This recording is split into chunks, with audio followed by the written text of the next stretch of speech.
Can y'all hear me? Yeah. It's not really important if you can. I get up here just to hear myself talk, apparently.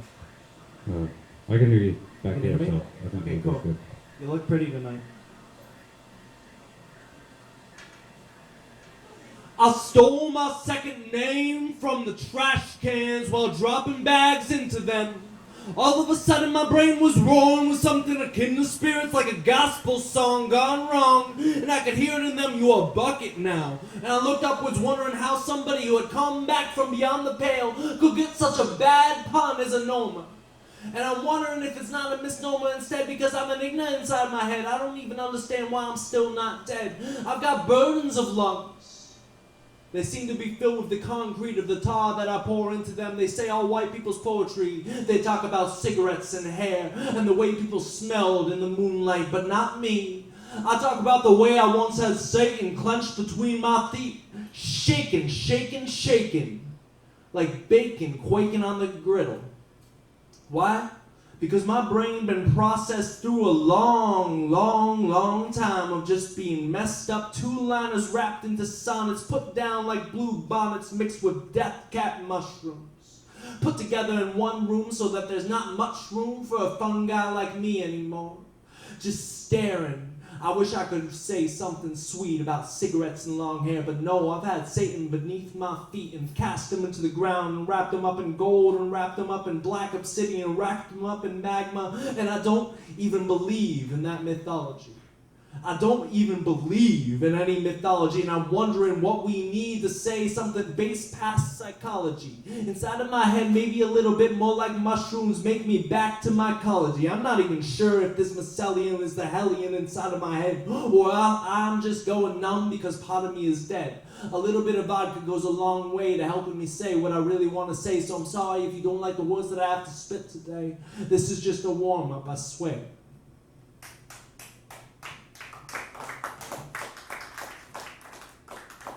Anybody have something they want to hear about? Anything? Don't be shy. Bernie Sanders. Bernie Sanders? One more. More mushrooms. Okay.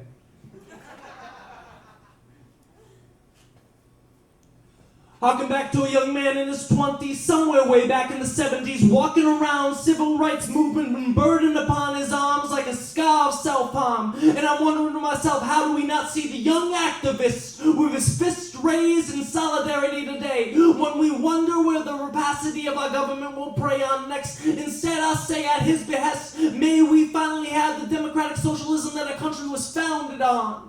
When Alexander Hamilton said, "I do not want a Federal Reserve." When George Washington said, "I will only serve 2 terms." Why can't we get more Bernie Sanders, that motherfucker who seemed to be fucked up on mushrooms, when he walked a lone white face amongst a black sea of people walking for a better world?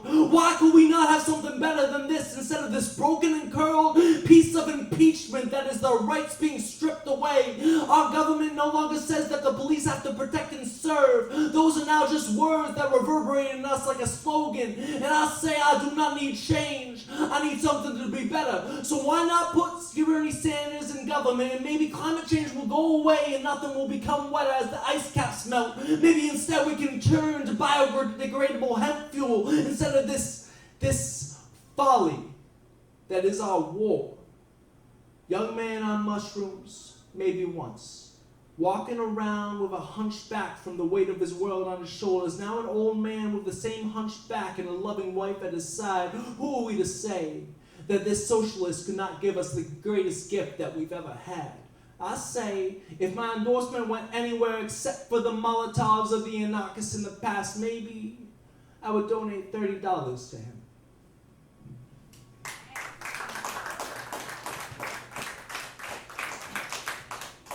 Pew pew.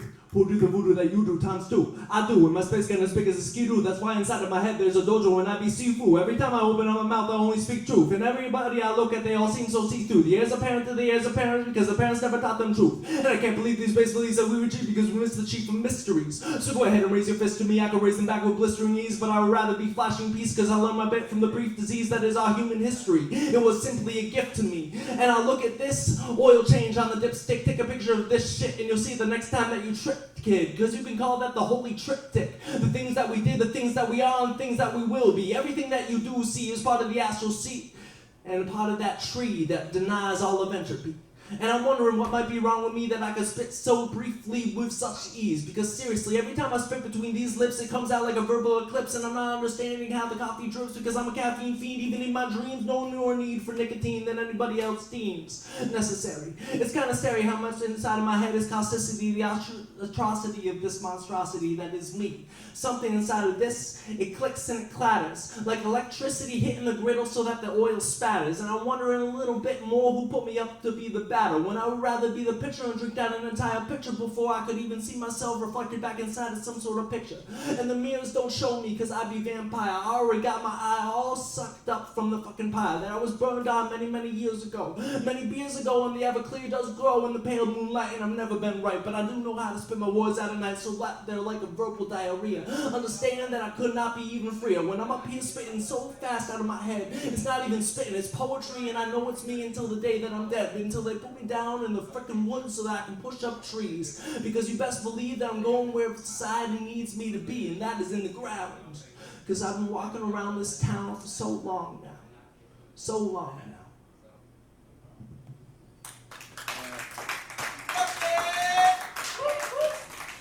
One more short one, I'm sorry, then I'll get off and let some talented musicians do their stuff. Not you. That's why I love you.